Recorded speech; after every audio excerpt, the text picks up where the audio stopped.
বন্ধুরা, আশা করি তোমরা সবাই ভালো আছো। তো আমার চ্যানেলে তোমাদের সবাইকে স্বাগতম। আজ আমি West Bengal council of higher secondary এডুকেশনের দ্বাদশ শ্রেণীর ভূগোলের একটা অতি গুরুত্বপূর্ণ বিষয়, যেটা হলো ভৌমজল।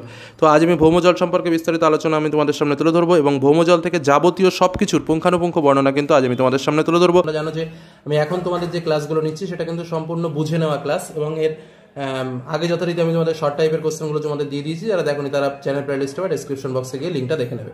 তো একদম মূল জায়গা শুরু করি। আমি ব্যাপারটা হচ্ছে ভৌমজল। তুমি ব্যাপারটা তোমাদের সামনে সম্পূর্ণ ভৌমজল চ্যাপ্টারটা বুঝিয়ে দেবো, মন দিয়ে শুনবে, বোঝার চেষ্টা করবে। যদি কোনো সমস্যা থাকলে অবশ্যই কমেন্ট বক্সে লিখবে, আমি চেষ্টা করবো তোমাদের উত্তর দেওয়ার। তো শুরু করার আগে একটা কথা মাথায় রাখবে যে ভৌম জলবিদ্যার জনক বলা হয়, যেটা হচ্ছে বা ফাদার অফ জিও হাইড্রোলজি যাকে বলা হয়, সে হচ্ছে কিন্তু বিজ্ঞানী এডমে মারিওত্তে। কি বললাম? এডমে মারিওত্তেকে বলা হয় হচ্ছে ভৌম জলবিদ্যার জনক। এই কথাটা কিন্তু এট ফার্স্ট তোমরা মাথায় রাখবে। এবার আমরা চলে আসি মূল যে আলোচনা। একদম এট ফার্স্ট আমরা যেটা জানবো সেটা হচ্ছে ভৌম জল জিনিসটা কি। তো একটা কথা মাথায় রাখবে, ভৌম জল জিনিসটা কি। তো আমাদের পৃথিবীতে অনেক লেয়ার আছে, আমরা জানি। আমরা পৃথিবীর ওপর পৃষ্ঠে বাস করি। তো এই ওপর পৃষ্ঠের নিচেই যত কিছু হচ্ছে সবই হচ্ছে গ্রাউন্ড আমাদের। তাহলে এই যে গ্রাউন্ড, এই গ্রাউন্ডের মধ্যে যে জল জমে থাকবে সেটা হলো ভৌমজল। এটা হচ্ছে একদম মানে পাতি ভাষা যাকে বলা হয়। তাহলে কি মূল যে জিনিসটা, তাহলে ভৌমজল কি? আমাদের যে মূল যে লেয়ার বা ভূপৃষ্ঠের যে স্তর, সেই স্তরের নিচের দিকে যে জল জমে আছে সেই জলই হচ্ছে কিন্তু ভৌমজল। বা ভূপৃষ্ঠের যে শিলা স্তর, তার নিচে যে জল জমে আছে বা শিলার মধ্যে যে জল জমে আছে সেটাই হলো ভৌমজল। এবার আমরা একটু বড় হয়েছি, তো এরকম খুব ইজি ভাষায় কিন্তু বললে কিন্তু হবে না। তাহলে একদম সহজ ভাষায় আমরা কি বলবো? এই যে জলটা দেখো, তাহলে ভৌম জলের এই স্তরটাকে আমি একটুখানি তোমাদের বোঝানোর স্বার্থে আমি একটু স্তরটা আঁকলাম। তাহলে আমরা বাস করছি কোথায়? এখানটা হচ্ছে আমাদের বাড়ি। তো ভৌম জল কোথায়? আমরা জানি যে আমরা বাড়িতে নলকূপ স্থাপন করি, এবং নলকূপ থেকে জল বেরোয়, এবং নলকূপের পাইপ একটা নির্দিষ্ট লেয়ার পর্যন্ত অবস্থান করে। কথাগুলো বুঝবে। সাপোজ এই পাইপটা এই পর্যন্ত থাকে, এবং এখানে জল রয়েছে, যে জলটা কিন্তু আমরা নলকূপের সাহায্যে তুলে ধরি, এবং এই জলটাই কিন্তু হলো ভৌমজল। আরও জল আছে। এইবার কথা হচ্ছে যে তাহলে জিনিসটা কি? আমার এই পাইপটা, আমি কেন জলটা কেন এখানে পাচ্ছি না, জলটা কেন এখানে পাচ্ছি না, জলটা কেন এখানে পাচ্ছি না, জলটা কেন আমার এইখানে, বা কেন আমার পাইপটা বড় হতে যাচ্ছে? একটু বেসিক আইডিয়া আমাদের দরকার, না হলে কিন্তু চ্যাপ্টারটা বোঝা যাবে না। তো আমি যদি অ্যাট ফার্স্ট আমি তোমাদের যে একটা কথা বলি, যে আমাদের কলটা পুঁততে হচ্ছে অনেক গভীর পর্যন্ত, বা কলের যে পাইপটা দেওয়া হচ্ছে কোনোটা গভীর পর্যন্ত লাগছে। যে সবাই কিন্তু বলছে যে আমার বাড়িতে, কেউ বলছে 2 পাইপে জল উঠে যায়, কেউ বলছে আমার বাড়িতে 7 পাইপে জল ওঠে, মানে আরো বেশি বেশি দূর যেতে হয়। কেন এই জিনিসটা কেন? কারণ এই যে ভৌম জলের লেয়ারটা বা ভৌম জলটা সব জায়গায় পাওয়া যায় না। এবার কেন পাওয়া যায় না? দেখো, আমাদের এই যে পৃথিবীর যে স্তরটা, আমি আরেকটু বুঝিয়ে দিই। আমাদের যে এই যে পৃথিবীর যে স্তর, এর মধ্যে অনেক রকস থাকে, মানে কখনো কঠিন শিলা, কখনো নরম শিলা, এইভাবে কিন্তু ভেতরটা সম্পূর্ণভাবে তৈরি হয়েছে। তাহলে কঠিন শিলা, নরম শিলা, কঠিন শিলা, নরম শিলা, এইভাবে যদি তৈরি হয়, তাহলে কঠিন শিলার মধ্যে দিয়ে জলের যে স্বাভাবিক ধর্ম, কি স্বাভাবিক ধর্ম? যে মধ্যাকর্ষণ টানের ফলে জল ওপর থেকে নিচের দিকে যাবে। ঠিক একইভাবে স্বাভাবিক ধর্ম অনুযায়ী কিন্তু জল ওপর থেকে নিচের দিকে আস্তে আস্তে আস্তে আস্তে গড়িয়ে গড়িয়ে আসবে। কিন্তু কত দূর আসবে? না, যতদূর পর্যন্ত সে যেতে পারে। মানে যেতে পারে মানে কি? দেখো, দুটো কথা এখানে। তাহলে একটা করলে বললাম আমি কি, যে যতদূর পর্যন্ত যেতে পারে। তাহলে যাবে কোন স্তর দিয়ে? সেটা হচ্ছে প্রবেশ্য শিলাস্তর দিয়ে। আমরা সবাই পড়েছি। তাহলে প্রবেশ্য শিলাস্তর দিয়ে কিন্তু জল বাইরের দিকে, ভেতরের দিকে প্রবেশ করবে। কেন প্রবেশ করবে? না, মধ্যাকর্ষণ টানের প্রভাবে। আর তার নিচে যে অপ্রবেশ্য শিলাস্তর আছে, চিন্তা করবে, এই অপ্রবেশ্য শিলাস্তর মানে যার নিচে আর জল কিন্তু যেতে পারবে না। যদি না যেতে পারে তাহলে কি হবে? এই অপ্রবেশ্য শিলাস্তর উপরে জলটা জমে থাকবে, আর প্রবেশ্য শিলাস্তর দিয়ে জলটা প্রবেশ করবে। তাহলে বেসিক আইডিয়াটা বোঝা গেল। তাহলে আমরা বললাম যে এই স্তরে জল পাওয়া যাচ্ছে কেন? তাহলে তার নিচেই রয়েছে একটা অপ্রবেশ্য শিলাস্তর, যে স্তরের বাইরে জলটা যেতে পারছে না। ফলে জলটা কোথায়? ওই শিলাস্তরের ওপরে গিয়ে জমছে, যার জন্য ওই অপ্রবেশ্য শিলাস্তরের উপরে জমা জলটাই হচ্ছে আমাদের ভৌম জল, যেখানে কিন্তু আমাদের এই ভৌম জল রূপে সঞ্চিত রয়েছে। আর ভূপৃষ্ঠের যে বর্ষা বা বিভিন্ন যে জলগুলো, সেইগুলো চুইয়ে চুইয়ে চুইয়ে চুইয়ে মধ্যাকর্ষণ টানের প্রভাবে এই স্তরটা এসে অবস্থান করছে। তার জন্য এই স্তরটাকে বলা হচ্ছে ভৌম জলস্তর, আর এই যে জলটা, সেই জলটাকে বলা হচ্ছে ভৌম জল। তাহলে ভৌম জল কি আর ভৌম জলস্তর কি? Clear concept? এবার আমি সংজ্ঞাটা তোমরা কিভাবে লিখবে। তাহলে যদি পরীক্ষা আসে যে ভৌম জল কাকে বলে, তাহলে সংজ্ঞাটা কিভাবে লিখবে আমি তোমাদের বলে দিচ্ছি, প্রয়োজনে নোটস করে নিতে পারো। যে অপ্রবেশ্য শিলাস্তরের মধ্যে অবস্থিত প্রবেশ্য শিলাস্তরের মৃত্তিকায়, কি বললাম? অপ্রবেশ্য শিলাস্তরের মধ্যে অবস্থিত প্রবেশ্য শিলাস্তরের মৃত্তিকায়, বোঝা গেল, সঞ্চিত জলকে ভৌমজল বলে। তার মানে কি? অপ্রবেশ্য শিলাস্তরের মধ্যে অবস্থিত প্রবেশ্য শিলাস্তরের মৃত্তিকায় সঞ্চিত জলকে ভৌমজল বলে। এর থেকে ভালো আর কিছু বলা সম্ভব নয়। মানে একদম প্যাকড আপ ডেটা বা প্যাকড আপ যে জিনিস, এটাই হলো আমাদের ভৌমজল। বোঝা গেল। এবার আমরা চলে আসবো এই যে ভৌমজল, সেই ভৌমজলের উৎসগুলো কি কি, বা এই ভৌমজলটা, এই জলটা এখানে কোথা দিয়ে আসবে। তো বেসিক কিছু কিছু আইডিয়া আছে, তাহলে শুরু করা যাক ভৌমজলের উৎস। তাহলে দেখো আমি তোমাদের জন্য 4টে পয়েন্ট এখানে নোট করে নিয়েছি। কি কি? মূল যে উৎস, একদম মানে ভৌমজলের অনেক উৎস আছে, কিন্তু মূল যে উৎস বা তোমাদের জন্য মোস্ট ইম্পর্টেন্ট যেগুলো, সেগুলোই আমি তোমাদের বলবো। 1 নম্বর হচ্ছে আবহিক জল, 2 নম্বর হলো সহজাত জল, 3 নম্বর হলো উৎসন্দ জল, এবং 4 নম্বর হলো সমুদ্র জল। আবহিক জল বা তোমাকে যেটা বলছে ম্যাটিউরিক ওয়াটার, তো আবহিক জল কি? আবহাওয়া থেকে প্রাপ্ত জল, তাকেই বলা হয় আবহিক জল। তো ভৌমজল কোথায়? একদম গ্রাউন্ড লেভেলে নিচে সঞ্চিত হবে, ওপর থেকে নিচের দিকে এসে ধীরে ধীরে জমতে হবে। তাহলে আবহিক জল মানে কি? উপরে মেঘ হলো, মেঘ থেকে বৃষ্টি হলো, বৃষ্টিপাত হয়ে যে জলটা জমলো সেটাকে বলা হচ্ছে আবহিক জল। একদম সহজ সাপটা কথা। বা তাহলে আবহাওয়া জলের সংজ্ঞা কি বলবো? যে ভূপৃষ্ঠের উপর অধক্ষেপণের ফলে যে সঞ্চিত জল সঞ্চিত হয়, সেই সঞ্চিত জলকে বলা হয় আবহিক জল। নেক্সট আমরা যেটা বলবো, যেটা হচ্ছে সহজাত জল বা জন্মগত জল। এইটাই কিন্তু মূল জিনিস। ব্যাপারটা হচ্ছে কি, একটা বেসিক একটা কথা তোমাদের বোঝায়। আমরা একটা শক্ত জিনিসকে দেখি, তো সেই শক্ত জিনিসটার ভেতরেও কিন্তু জল থাকে, যেটাকে বলা হচ্ছে সহজাত জল। কি করে আমরা বুঝবো? দেখো, সাপোজ আমি একটা শক্ত, যদি আমি ইটকে মনে করি, শক্ত শুকনো ইট, দেখো একটা অণু আর একটা অণুর সঙ্গে লেগে রয়েছে। তো কেন লেগে থাকবে? কোনো না কোনো একটা বন্ধনে তো আকৃষ্ট হয়ে আছে, নিশ্চয়ই তার ভেতরে কোনো না কোনো সূক্ষ্ম জলীয় পদার্থ রয়েছে, যে পদার্থের জন্যই কিন্তু দুটো অণু বা দুটো অংশ একে অপরের সঙ্গে জয়েন্ট হয়ে আছে।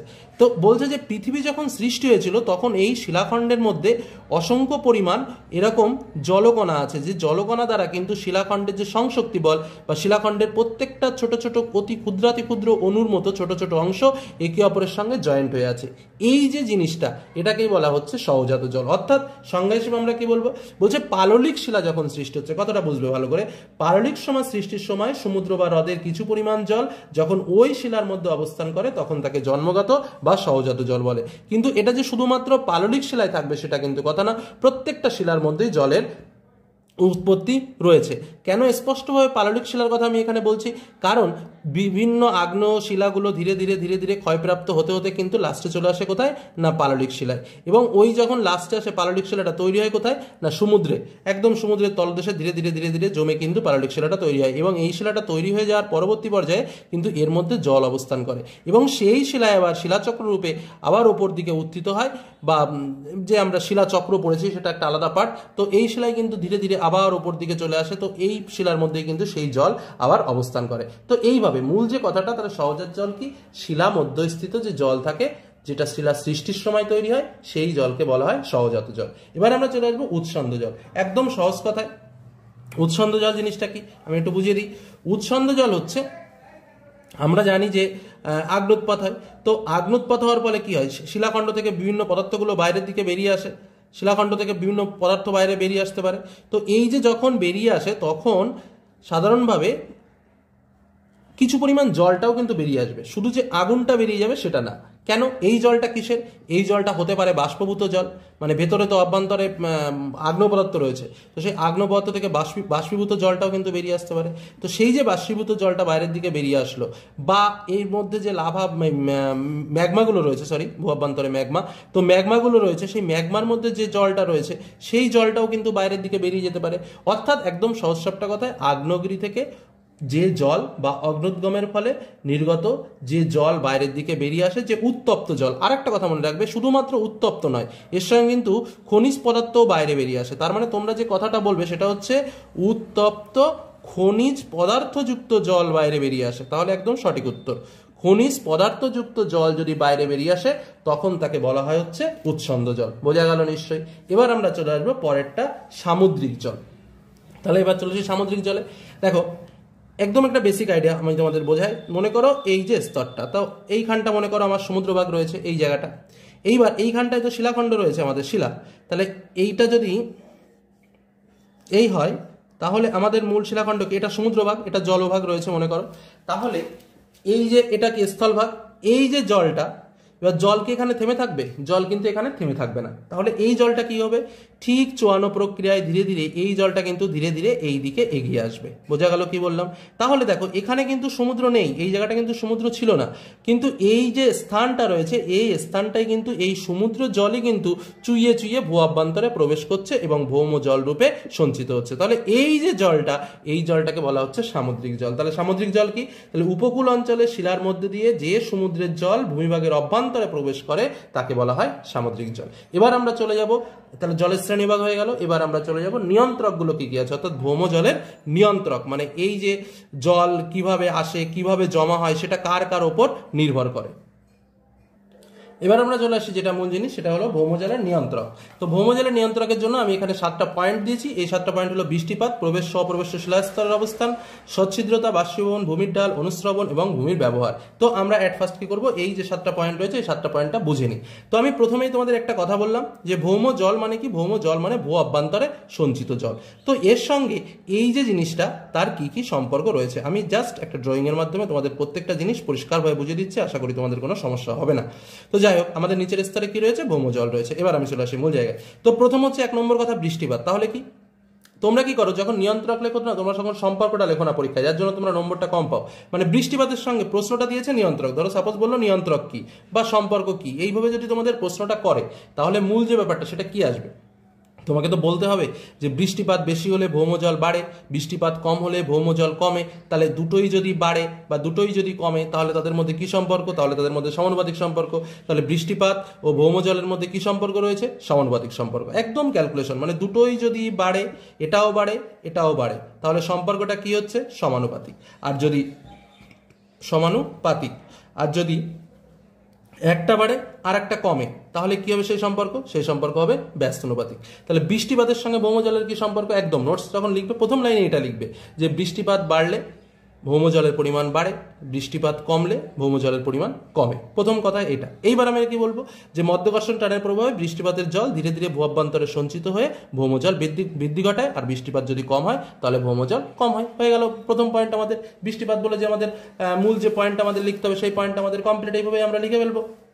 শুধুমাত্র যে বৃষ্টির জল সেটা না, বৃষ্টির জল হতে পারে, তুষার গলা জল হতে পারে, সেরকম। তার মানে কি পরিমাণ যদি বেড়ে যায় বা স্থায়িত্ব যদি বেশি হয় তাহলে কিন্তু অটোমেটিকভাবে ভৌমজলের পরিমাণ বেড়ে যাবে। সেকেন্ড পয়েন্ট যেটা আমি দিয়েছি দেখো, প্রবেশ্য ও অপ্রবেশ্য শিলাস্তর, যেটা আমি তোমাদের অ্যাট ফার্স্ট বোঝালাম। যদি প্রবেশ্য শিলাস্তরের পরিমাণটা বাড়ে, যদি সব জায়গায় প্রবেশ্য শিলাস্তর থাকে তাহলে কি হবে? জলটা অটোমেটিকভাবে বাড়বে। কিন্তু মনে করি আমি এই জায়গাটা রয়েছে একটা অপ্রবেশ্য শিলাস্তর, তাহলে কি এই জায়গার জলটা কি এই পর্যন্ত এসে কি করবে? সেরকমভাবে চলে যাবে, অন্যদিকে চলে যাবে, মানে এই জায়গা পর্যন্ত আর পৌঁছাবে না। তাহলে অপ্রবেশ্য শিলাস্তর থাকলে কি ভৌমজলের পরিমাণ বাড়বে? বাড়বে না। তাহলে যদি প্রবেশ্য শিলাস্তর হয় ভৌমজলের পরিমাণ বাড়বে, যদি অপ্রবেশ্য শিলাস্তর হয় তাহলে ভৌমজলের পরিমাণ কমবে। এটাই হলো মূল কথা। যেমন কি চুনাপাথর, বেলে পাথর, এই যে শিলাগুলো রয়েছে এগুলো কিছু প্রবেশযুক্ত শিলা। তাহলে কি যে শিলার মাধ্যমে ভূ অভ্যন্তরে জল প্রবেশ করতে পারে না সেটা কিন্তু অপ্রবেশ্য শিলা, আর যার ভেতর দিয়ে প্রবেশ করতে পারে সেটা হলো প্রবেশ্য শিলা। তাহলে অপ্রবেশ্য শিলার দুটো উদাহরণ কি মনে রাখবে? শেল, স্লেট, এগুলো কিন্তু হচ্ছে অপ্রবেশ্য শিলা, যার মধ্যে দিয়ে কিন্তু জল ভূ অভ্যন্তরে প্রবেশ করতে পারে না। তাহলে যদি অপ্রবেশ্য শিলা থাকে তাহলে ভৌমজলের পরিমাণ বাড়বে, আর অপ্রবেশ্য শিলা থাকলে ভৌমজলের পরিমাণ কমবে। এবার এখান থেকে তোমাকে প্রশ্ন কিন্তু একটু ঘুরিয়ে দিতে পারে যে তাহলে প্রবেশ্য শিলাস্তরের সঙ্গে ভৌমজলের সম্পর্ক কি? তাহলে প্রবেশ্য শিলাস্তর থাকলে বা বাড়লে ভৌমজলের পরিমাণ বাড়ে, সমানুপাতিক সম্পর্ক, আর অপ্রবেশ্য শিলাস্তরের সঙ্গে ব্যস্তানুপাতিক সম্পর্ক। নোটসে কিন্তু সম্পর্কটা উল্লেখ করবে। নেক্সট পয়েন্ট সচ্ছিদ্রতা। তো সচ্ছিদ্রতা জিনিসটা কি? একদম সহজ কথায় সচ্ছিদ্রতা মনে করো এই একটা শিলাখণ্ড, শিলাখণ্ডের মধ্যে দিয়ে কি পরিমাণ ছিদ্র রয়েছে সেই পরিমাণ। তার মানে কি আমি প্রথমে বললাম বিভিন্ন অণু এরকমভাবে বিভিন্ন জিনিস দিয়ে গঠিত। তো এই গঠনগুলো যদি একে অপরের কাছে ঘন সন্নিবিষ্ট হয়, মানে একদম যদি গায়ে গায়ে লেগে থাকে, তাহলে কি সেখান থেকে জল পাস হওয়ার কোনো জায়গাই থাকলো না। এখান থেকে জলটা পাস হবে কোথাও? কোথাও তো জল পাস হওয়ার জায়গা নেই। কিন্তু এই গঠনটা যদি এরকম না হয়, যদি এরকম একটু ফাঁকা ফাঁকা হয়, তার মানে কি তার মধ্যে জলটা প্রবেশ করতে পারবে। তাহলে এই যে ফাঁকা যে জায়গাটা এটাকেই বলা হচ্ছে সচ্ছিদ্রতা। বোঝা গেল কি বললাম? তাহলে বলছে যেখান দিয়ে জল প্রবেশ করতে পারবে সেই হলো কি সচ্ছিদ্রতা। তাহলে যদি সচ্ছিদ্রতা বেশি হয় তাহলে কি হবে? স্বাভাবিকভাবে ভৌমজলের পরিমাণ বাড়বে, আর যদি সচ্ছিদ্রতার মাত্রা কম হয় তাহলে ভৌমজল বাধাপ্রাপ্ত হবে এবং ভৌমজলের পরিমাণ কমবে। পরের পয়েন্ট বাষ্পীভবন। এটা একদম বেসিক পয়েন্ট যে জল যদি থাকে তো জলের থেকে বাষ্পীভবন যদি বেশি হয়ে যায়, জল ঢোকার আগেই যদি জল উপরের দিকে উঠে চলে যায় তাহলে কি হবে? সেই জলের অটোমেটিকভাবে ভৌমজলের পরিমাণ কমবে। আর যদি বাষ্পীভবনটা কম হয় তাহলে কি হবে? ভেতর দিকে আস্তে আস্তে চুইয়ে চুইয়ে অনুশ্রবণ প্রক্রিয়া নিচের দিকে চলে যাবে এবং ভৌমজলের পরিমাণ বাড়বে, স্বাভাবিক ব্যাপার। তারপরের পয়েন্ট আমাদের যেটা রয়েছে ভূমির ঢাল, মোস্ট ইম্পর্টেন্ট পয়েন্ট, আমি একটুখানি বুঝিয়ে দিই। ভূমির ঢাল কি বলছে? এটাকে বলা হয় সারফেস রান অফ বলে একটা জিনিস আছে। তো যাই হোক, ভূমির ঢাল কি জিনিস, মনে করো এই একটা ভূমির ঢাল, তাহলে এই ভূমির ঢালটা এরকম, আর একটা ভূমির ঢাল দিলাম আমি, যেটা হচ্ছে স্লোপটা একটুখানি হালকা করে দিই, এরকম টাইপ, দেখা যাচ্ছে না, 1 মিনিট, আর একটা ভূমির ঢাল আমি দিলাম এরকম টাইপের ভূমির ঢাল, এই এরকম টাইপের। এবার দেখো এইখানে আমি যদি একটা বেসিক আইডিয়াতেও যদি আমরা বুঝি তাহলে কিন্তু আমরা বুঝে পারবো, এখানে আমি 1 গ্লাস জল ফেলে দিলাম, তাহলে জলটা কী হবে, দ্রুত গতিতে চলে যাবে নিচের দিকে, কারণ কি এর ঢালটা বেশি। এবার দ্রুত গতিতে যাওয়ার সময় এখান দিয়ে কিন্তু জলটা এতই দ্রুত চলে গেল, এখান থেকে জলটা যে পরিমাণে প্রবেশ করবে সেটা কিন্তু করতে পারলো না, কিন্তু এখান দিয়ে যখন জলটা যাবে, ঠিক 1 গ্লাস জল, তখন কিন্তু এ ধীর গতিতে যাবে, কারণ কি স্লোপটা কিন্তু হালকা, ঢালটা কিন্তু কম। তাহলে এ কি করবে, এ কিন্তু ধীরে ধীরে, মানে যাবেও ধীরে আর প্রবেশ করবেও ধীরে, মানে যে যত ধীরে এগোবে সেটা তো প্রবেশটা বেশি করবে। তাহলে কি ভূমির ঢাল যদি বেশি হয় তাহলে কি হবে, ভৌমজলের পরিমাণটা, ভূমির ঢাল বেশি হলে ভৌমজলের পরিমাণ কমবে, আর ভূমির ঢাল কম হলে ভৌমজলের পরিমাণ বাড়বে। কি সম্পর্ক, সম্পর্কটা ব্যস্তানুপাতিক, বোঝা গেল। পরের পয়েন্ট রয়েছে আমাদের যেটা, সেটা কি, ঠিক আছে, সেটা হলো অনুশ্রাবণ। দেখো অনুশ্রাবণ জিনিসটা কি, একদম আমি যদি সহজ কথায় বলি, অনুশ্রাবণ জিনিসটাকে বুঝিয়ে দিই। মনে করো একটা গ্লাস, তো গ্লাসের মধ্যে এক এই পর্যন্ত জল রয়েছে, আগে অনুশ্রাবণ কি সেটা বুঝে নিই, তারপর অনুশ্রাবণের বিষয়টা বুঝবো।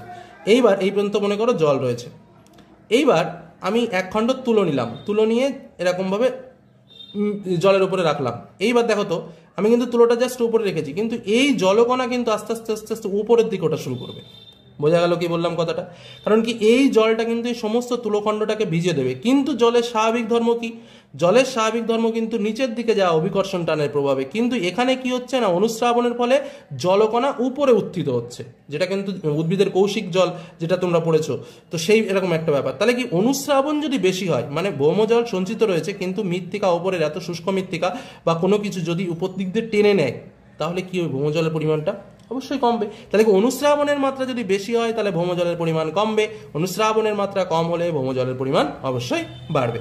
পরের পয়েন্ট, ভূমির ব্যবহার, এটা একটা আঞ্চলিক পয়েন্ট যেটাকে বলা হয়, যেটা হচ্ছে যে যদি পশুচারণ হয়, কোনো একটা স্থানে যদি পশুচারণ হয় তাহলে ওই পশুর ওই যে খুরগুলো আছে সেই খুরের চাপে পড়ে মৃত্তিকা স্তর শক্ত ও কঠিন হয়ে যায়। আবার যদি কোনো অঞ্চলে বেশি পরিমাণে কৃষিকাজ করা হয় তাহলে কি হয়, সেই স্থানটা আলগা হয়ে যায়, ফলে সেই অঞ্চলে অবশ্যই ভৌমজলের পরিমাণ বাড়বে, আর যেখানে পশুচারণ হবে সেই অঞ্চলে ভৌমজলের পরিমাণটা কমবে। এটাই হলো ভৌমজলের নিয়ন্ত্রক। এবার আমরা যে জিনিসটা জানবো, মোস্ট ইম্পর্টেন্ট একটা পার্ট, যেটা হলো ভৌমজলের স্তরায়ন।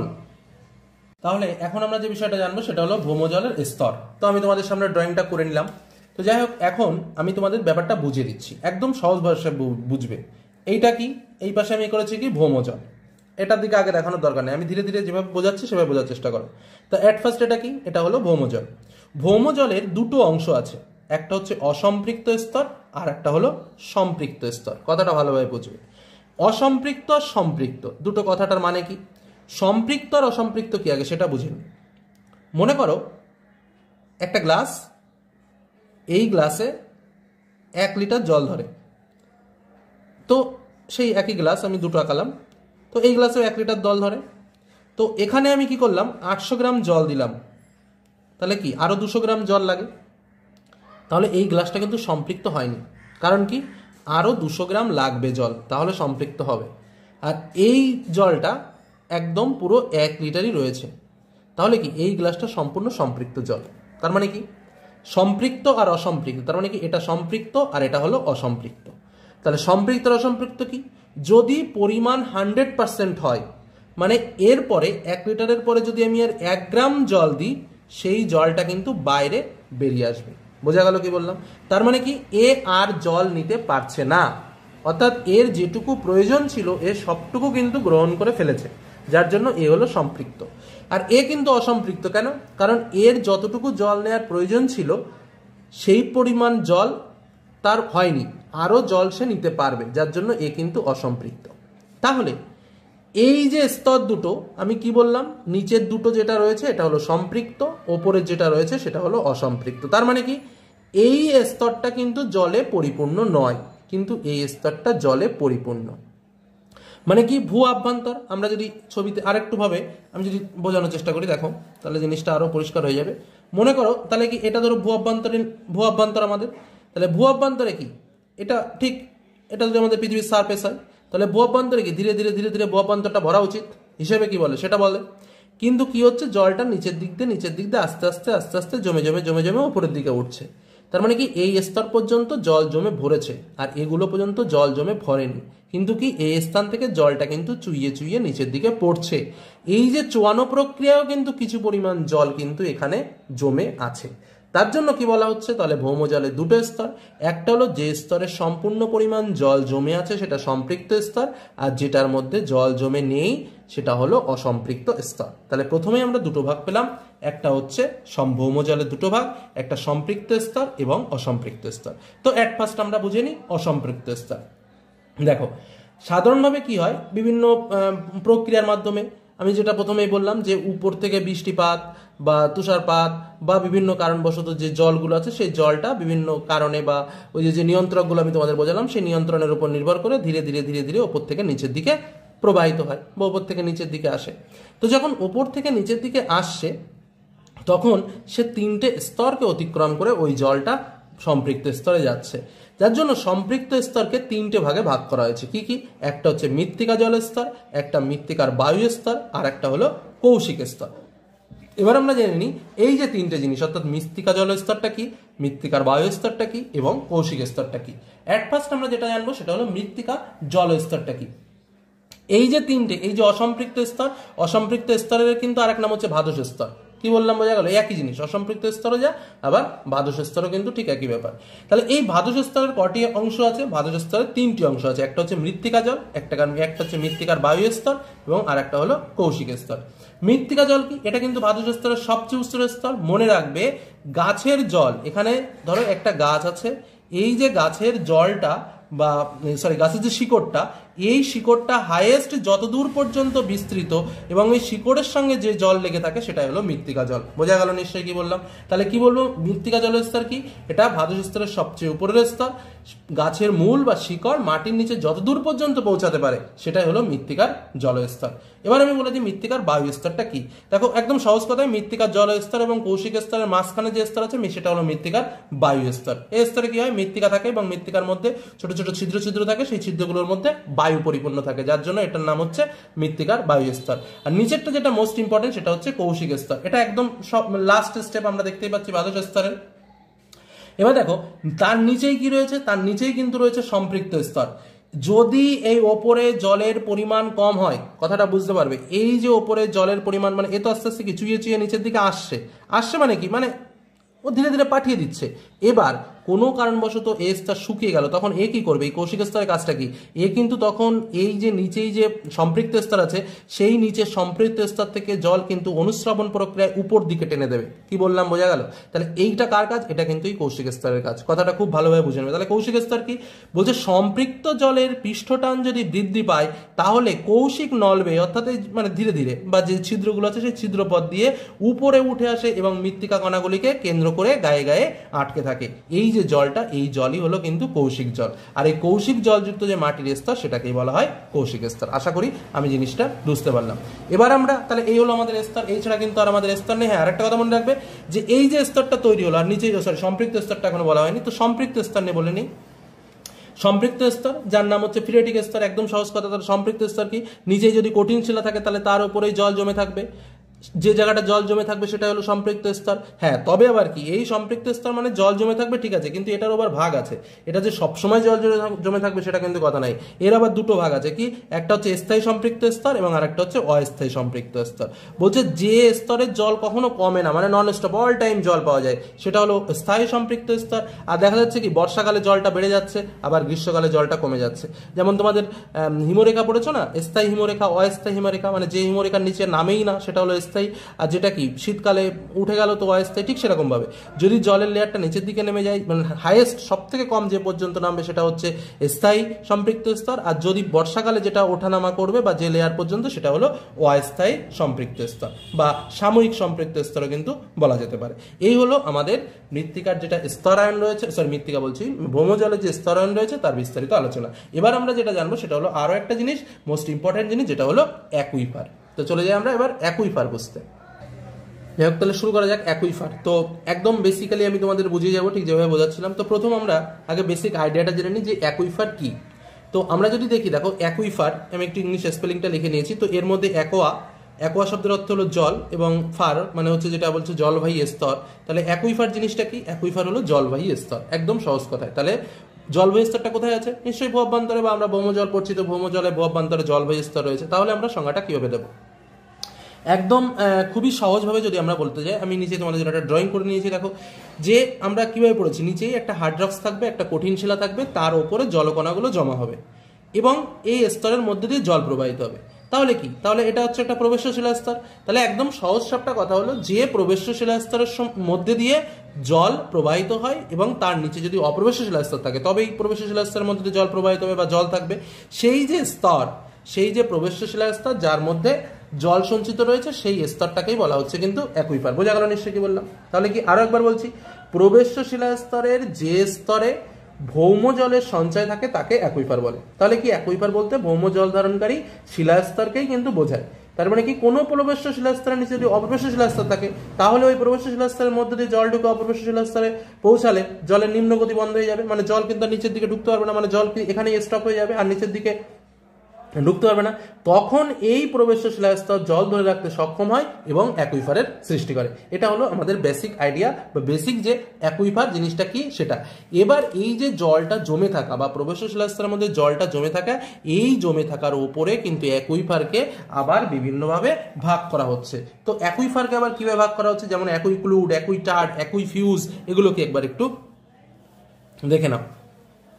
তো অ্যাকুইফারকে একদম অ্যাট ফার্স্ট যেটা বলা হচ্ছে সেটা হচ্ছে অ্যাকুইক্লুড। এটা একটু বুঝতে হবে, মানে এটা আবার অতটা ইয়েভাবে বোঝানো সম্ভব না, কিন্তু আমি তোমাদের বুঝিয়ে দেওয়ার চেষ্টা করছি। অ্যাকুইক্লুড ফার্স্ট যে স্টেপটা কি বলছে, বলছে যে প্রবেশ্য স্তর থাকবে, ঠিক আছে, কিন্তু প্রবেশ্যটা স্তর যে একদম গলগলিয়ে যাবে সেরকম কিন্তু না, স্বল্প প্রবেশ্য স্তর থাকবে এবং ভৌমজল পরিবহন যে করবে সেটা নয়, খুবই স্বল্প পরিমাণ ভৌমজলে পরিবহনে সক্ষম। এই কথাটাই কিন্তু আমার মূল ইম্পর্টেন্ট জিনিস, সেটাই হচ্ছে অ্যাকুইফার। তাহলে অ্যাকুইক্লুডটা কি? অ্যাকুইক্লুড হলো স্বল্প প্রবেশ্যতাযুক্ত ও ভৌমজল পরিবহনে প্রায় অক্ষম যে শিলাস্তর, সেই ধরনের অপ্রবেশ্য শিলাস্তরই হলো অ্যাকুইক্লুড। মানে অ্যাকুইক্লুডটা কি? অ্যাকুইক্লুডটা কিন্তু একটা অপ্রবেশ্য শিলাস্তর যেটার ভিতর দিয়ে জলটা খুব কম পরিমাণে বা খুব ধীরে ধীরে কিন্তু নিচের দিকে যাবে, সেটাই হচ্ছে অ্যাকুইক্লুড।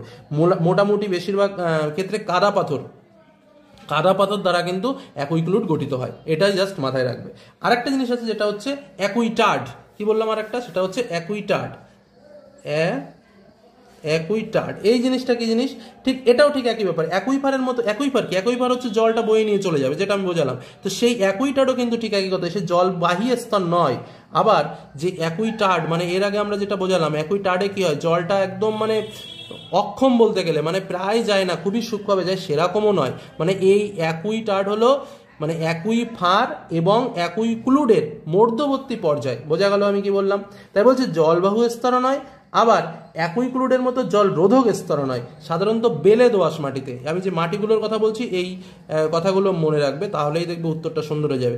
বেলে দোআঁশ মাটিতে ধীর গতি সম্পন্ন যে জলবাহী স্তর রয়েছে সেটাকে বলা হচ্ছে অ্যাকুইটার্ড। মানে এই যে জিনিসগুলো, স্তরগুলো আমি ভাগ করছি, এটা কিন্তু তার প্রবেশ্যতার উপর নির্ভর করে কে কেমন ভাবে যাচ্ছে। তাহলে প্রথম আমরা কি বললাম? প্রথম বললাম আমরা অ্যাকুইক্লুড, যে স্বল্প প্রবেশ্যতাযুক্ত এবং ভৌমজল পরিবহনে প্রায় অক্ষম। তারপর আমরা বললাম কি অ্যাকুইটার্ড, মানে যে অক্ষম সেটা নয়, আবার যে অ্যাকুইফারের মতো যে সম্পূর্ণভাবে জল যাচ্ছে সেটাই নয়, দুটোর মধ্যবর্তী পর্যায়ে সাধারণত দোআঁশ মাটিতে লক্ষ্য করা যায়। আর একটা হচ্ছে অ্যাকুইফিউজ। একদম সোজা কথা, অ্যাকুইফিউজ মানে কি? ফিউজ মানে কি? পুশ করে দিলাম, মানে আর জল যেতে পারছে না। তাহলে যে শিলাস্তরে জল প্রবেশ করতে পারে না, মানে নিচে যে হার্ড রক্সটা রয়েছে, এবং যে শিলাস্তর জল শোষণ করে ভৌমজল পরিবহন ও সরবরাহ করে না, সেই শিলাস্তরকে অ্যাকুইফিউজ বলে। তাহলে দেখো আমি যে প্রথম যে ছবিটা এঁকেছিলাম, আরেকবার একটু দেখিয়ে দিই। প্রথম যে একদম বেসিক্যালি মূলত আমি তিনটে বোঝালাম তোমাদের, এখানে আরও আছে তোমাদের, এগুলোর আরও ভাগ আছে, যেমন মুক্ত অ্যাকুইফার, আবদ্ধ অ্যাকুইফার, সেমিকন্ডাক্ট, তারপরে তোমার আদর্শ অ্যাকুইফার, পাস্ট অ্যাকুইফার, অনেক কিছু আছে। মূলত আমাদের যে কটা প্রয়োজন সে কটা আমি তোমাদের সামনে শেয়ার করলাম জাস্ট। তাহলে আমরা একটা বেসিক আইডিয়া একবার দেখে নিই। তাহলে এই যদি একটা শিলাস্তর হয়, তাহলে ওপর থেকে নিচের হার্ড রক্স মনে করলাম, তিনটে ভাগ করেছি কিন্তু আমি, একদম সহজ কথা। অ্যাট ফার্স্ট হচ্ছে অ্যাকুইক্লুড। অ্যাকুইক্লুডটা কি? যে এখান দিয়ে জলটা ধীরে ধীরে ধীরে ধীরে আসছে, কিন্তু যে খুব বেশি আসছে সেরকম নয়। দু নম্বর কি বললাম? দু নম্বর বললাম অ্যাকুইটার্ড, যেটা হচ্ছে যে এর মতো যে আটকে দিচ্ছে জল পুরো সেরকমও নয়, মানে এর থেকে একটু স্পিড আছে। আর নিচেই যেটা রয়েছে সেটা কি একদম সহজ, মানে এর ভিতর দিয়ে যাবেই না, সেটাকে বলা হচ্ছে অ্যাকুইফিউজ। এই হলো আমাদের অ্যাকুইফারের বর্ণনা। তাহলে অ্যাকুইফার কি আমরা বললাম, একদম যেটা প্রবেশ্য শিলাস্তর, মানে যার ভেতরে জল জমে থাকবে যে স্তরের ভেতরে, সেই জলবায়ী স্তরই হলো অ্যাকুইফার। অ্যাকুইফারের মূলত প্রধান তিনটে ভাগ, একটা অ্যাকুইক্লুড, একটা অ্যাকুইটার, একটা হচ্ছে অ্যাকুইফিউজ। এই হলো আমাদের মূলত যে ভৌমজলের কার্য রয়েছে সেই ভৌমজলের কার্যের মূল। আমাদের ভিডিওটি ভালো লাগে অবশ্যই লাইক করো, বন্ধুদের সঙ্গে শেয়ার করো এবং অবশ্যই চ্যানেলের সঙ্গে যুক্ত থাকো। তো আজকের মতো এখানে শেষ করলাম, ধন্যবাদ। আর আগের ভিডিওগুলো অবশ্যই চ্যানেল প্লেলিস্ট বা ডেসক্রিপশন বক্সে দেখে নিতে পারো। ধন্যবাদ।